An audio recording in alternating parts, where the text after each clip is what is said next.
On the morning of May 14, 2025, at 6:57 local time, the aircraft carrier USS Ronald Reagan was conducting routine operations in the western Philippine Sea, roughly 200 miles east of Luzon. The weather was clear, the sea was calm, and everything appeared normal, until something unusual appeared on the sonar screen aboard the escort destroyer USS Mustin. Inside the dimly lit sonar room, an operator picked up a low-frequency echo that didn't match any marine life or surface ship. Within seconds, the onboard analysis system flagged a possible diesel-electric submarine contact. The data was immediately relayed to the Reagan's Combat Information Center, where commanders quickly ordered the destroyers USS Shupe and USS Mustin to tighten formation around the signal's origin. There was no panic, no weapon readiness, only silent observation. Active sonar was deliberately avoided to maintain stealth. The fleet switched to undersea surveillance protocol, marking the beginning of a quiet but critical standoff in deep waters. The mysterious contact moved slowly, about 7 knots, at a depth of around 110 meters. Analysts studying the acoustic signature soon identified similarities to a Chinese Yuan-class submarine, a type known for its air-independent propulsion (AIP) system, which allows extended underwater operations of up to 2 weeks without surfacing. Yet based on its movement rhythm and diminishing energy patterns, the analysts concluded that its batteries were almost depleted, forcing it into a vulnerable state. Acting swiftly, the destroyer USS Mustin launched an MH-60R Seahawk helicopter, call sign Knight 602. The helicopter carried a dipping sonar AN/AQS-22 and multiple passive sonar buoys, which it began deploying across the search area. Within 5 minutes, the first buoy detected a steady contact, slow, steady, and heading northwest, directly toward the carrier strike group. Moments later, the confirmation came. There was a submarine out there, creeping closer to one of the most powerful naval forces in the world. At 7:04, the unexpected happened. The submarine surfaced, just 3 miles from the Reagan's port side. Cameras aboard the carrier immediately turned toward the area. Out of the waves, a dark silhouette rose, water streaming down its tower, revealing a bold Chinese flag flapping in the wind. It was a moment of silent tension. No American ship aimed its weapons, no alarm sounded. Instead, the escort ships, USS Shupe and USS Mustin, adjusted their positions defensively, one covering the left flank, the other holding the right. Overhead, the Seahawk helicopter hovered, its sensors capturing every acoustic vibration and radar pulse emitted by the surfaced submarine. The Chinese vessel made no hostile moves, no distress calls. It simply sat on the surface, recharging its batteries. But that act, harmless as it seemed, was a strategic mistake. The submarine's hull, radar signature, communication frequencies, and engine sounds were now fully exposed to U.S. sensors.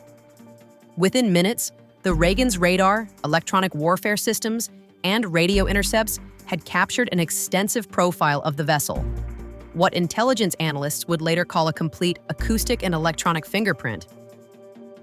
Inside the Reagan's operations center, the mood remained calm. No one raised their voice. No weapons were armed. The standing order was simple: record everything. From the flight deck, sailors could see the Chinese submarine with the naked eye glinting in the morning light. The proximity was far too close to be coincidental.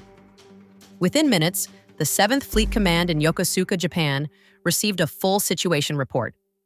The event was classified as a non-hostile but sensitive contact. The U.S. Navy chose not to provoke or escalate. Their goal was strategic patience, to gather intelligence, not to engage. Over the next 10 minutes, the entire strike group recorded layers of data. The Seahawk dropped more sonar buoys, forming a circular listening net around the submarine. Analysis of the recordings revealed a unique rhythm in the propellers: 5 blades, moderate cavitation, enough to identify not just the submarine's class, but its specific unit. For U.S. intelligence, this was gold. Each submarine has a unique sound pattern, like a human fingerprint. Once captured, it can be recognized anywhere in the world, just from its noise. At 7:20, the submarine began moving away, increasing speed to 9 knots. The Seahawk followed from above, maintaining a steady 1,000-foot altitude, feeding live sonar and video data through a satellite uplink back to the Reagan. None of the U.S. ships pursued, there was no need, the Chinese vessel was already fully mapped. For its crew, surfacing may have seemed like a routine battery recharge, but for the US, it was a major intelligence victory. Every second on the surface gave American sensors a chance to detail its structure, tower dimensions, antenna locations, even the shape of its cooling vents. Electronic warfare operators aboard the Reagan soon detected a weak satellite transmission from the submarine, likely directed toward mainland China.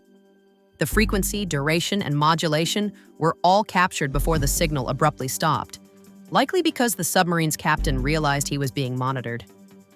At 7:38, the submarine slipped beneath the surface again, its dark hull vanishing into the depths. The destroyers tracked it down to 100 meters before contact was lost. By then, the operation was complete. The mission objective, intelligence collection, was fully achieved. The incident was later classified as an unplanned encounter at sea, with no territorial violations or acts of aggression. But for U.S. naval intelligence, it was one of the most valuable data-gathering operations of the year. It wasn't the first time such an event had occurred. In 2006, a Chinese Song-class submarine had surfaced near the USS Kitty Hawk. In 2015, another incident involved the USS Ronald Reagan itself. Now, 20 years later, history repeated, and once again, China lost more information than it gained. Diesel-electric submarines like the UN class are impressively quiet when operating on batteries, making them hard to detect. But their dependence on oxygen is an inherent flaw.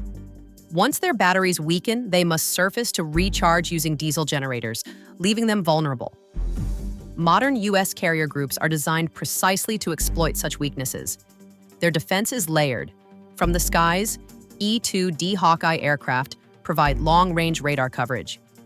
At sea, Arleigh Burke-class destroyers form missile defense shields. And beneath the surface, anti-submarine helicopters like the Seahawk patrol the unseen depths. This integrated system ensures that no enemy submarine can approach unnoticed.